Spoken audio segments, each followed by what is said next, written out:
Beleza, gente. Então, aqui nós temos outros dois exemplos. No exemplo do lado esquerdo, a função é f de x igual a x ao cubo, tá? E na função do lado direito, a função é f de x igual a x quadrado. São dois gráficos de funções e essas funções, elas vão para o infinito, ou para o mais ou para o menos infinito. E nós vamos entender e formular dois resultados muito importantes para o nosso cálculo de limite. Então, você consegue perceber que no gráfico à esquerda da função x ao cubo, mostra que a função aumenta de forma muito rápida e contínua quando olhamos valores positivos. Então, imagina você pegando valores positivos. Olha que nós estamos aqui só no 20, tá? No 20, você já tem uma curva muito íngreme mesmo, tá? Então, quando você pega aqui valores próximos a 20, imagina você botar o x e ir para o mais infinito. Você ter uma curva quase que dando volta, né? De tão íngreme que ela seja. Então, você consegue perceber nesse comportamento, ó, uma curva de quase 90 graus, você consegue entender que para valores maiores, para valores positivos, e valores indo para o mais infinito, essa função também vai para o mais infinito. E a mesma coisa, de forma análoga, você vem para o lado negativo, só que agora, contrário. Analogamente, temos que ela diminui com a mesma velocidade para valores negativos. Então, se você pegar valores negativos, ó, observe que nós olhamos por 20. Se você olhar por menos 20, você tem a mesma inclinação. Só que em vez de ser para cima, é para baixo. Então, para valores negativos, para valores bem pequenos, mas bem pequenos mesmo, lá por menos infinito, você vai ter que essa curva vai ser íngreme, só que para baixo. Vai fazer inclinação de quase 90 graus, só que para baixo, tá? Dizendo que o limite de quando x tende a menos infinito, a função vai para o menos infinito, e o limite da função para quando x vai para mais infinito, ela vai para o mais infinito. Então, é isso aqui que está resumido, tá? E aí você consegue perceber que são valores diferentes, tá? Para o menos infinito e para o mais infinito, vão dar valores diferentes. Então, isso é uma coisa importante para vocês perceberem que nem sempre vai ser igual. Você faz o x tender a mais infinito e a menos infinito, vai dar o mesmo valor? Não necessariamente. Às vezes vão dar valores diferentes, tá? E aí, o gráfico à direita, que é o gráfico de x quadrado, já mostra um comportamento onde os dois limites serão idênticos, né? Para mais e menos infinitos. Para o gráfico da função x, f de x igual a x quadrado, temos que, independentemente, se olharmos para os pontos positivos ou negativos, a função cresce rapidamente ao ponto que os números aumentam ou diminuem.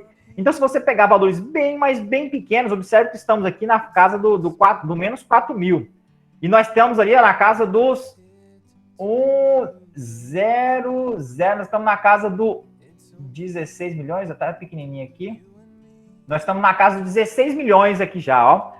Observe, ó, para x igual a menos 4.000. E a mesma coisa se você pegar valores positivos, se você pegar valores bem grandes, você vai ter que a função vai assumir valores bem grandes também, tá? Então, o comportamento dessa função para o menos infinito e para o mais infinito, eles são idênticos. Eles vão sempre ir para o mais infinito, independentemente, né, se você olhar aí qual lado do gráfico, tá? Menos infinito ou mais infinito. E aí, o que é que mudou, gente? Por que uma teve um comportamento dessa forma, de ir para o menos infinito e mais infinito, enquanto a outra foi os dois para o mais infinito? O limite nesse caso, né? O que mudou foi o seguinte, foi o valor da potência. O valor aqui desse n, tá? Desse número natural n, foi ele que mudou o resultado. Então, nós temos o seguinte, ó. Se n for o número natural, então, são dois resultados importantes, tá?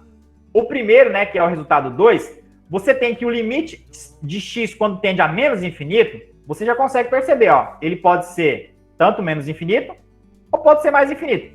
Quando é que vai ser esses casos? Se eu tiver o limite de quando x tende a menos infinito na função x elevado a n, isso vai ser igual a menos infinito se o n for ímpar. Então, observe que aqui o n é ímpar, ó. O n aqui é 3. Se fosse 5 também seria a mesma coisa.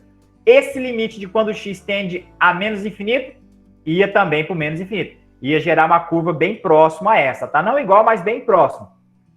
Mas, se o x, se o valor n, se esse natural for par, é o caso aqui da função, ó, x quadrado, quando o x vai para o menos infinito, ela também vai para o mais infinito. Então, mesmo os valores sendo bem pequenos, indo para o menos infinito, a função vai caminhar para o mais infinito. Por quê? Porque o x aqui, ó, o x é elevado a uma potência par. Então, se a potência é par, o limite vai para o mais infinito. Se a potência é ímpar, o limite vai para o menos infinito. Isso só olhando o limite indo para o menos infinito, tá? Agora vamos fazer essa mesma análise, vamos gerar outro resultado, o resultado 3. O resultado 3 é um pouco mais fácil. O resultado 3 diz o seguinte, ó. Se o limite vai para o mais infinito, na função x elevado a n, não interessa, como não interessou aqui, ó. Se os valores são bem grandes, a função foi para o mais infinito. Se os valores são bem grandes, a função também foi para o mais infinito. Então, aonde é que você tem que tomar cuidado para quando você quer calcular o limite para o menos infinito? Porque são duas opções. Se o expoente for ímpar, vai dar menos infinito.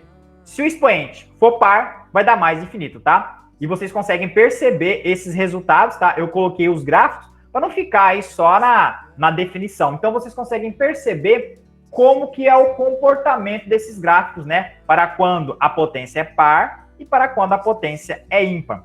Então, isso aqui é muito importante e vai ser, sim, utilizado, muito utilizado nesses exercícios que nós vamos fazer. E vão ficar para vocês fazerem agorinha, né, comigo, né? E também posteriormente na segunda-feira.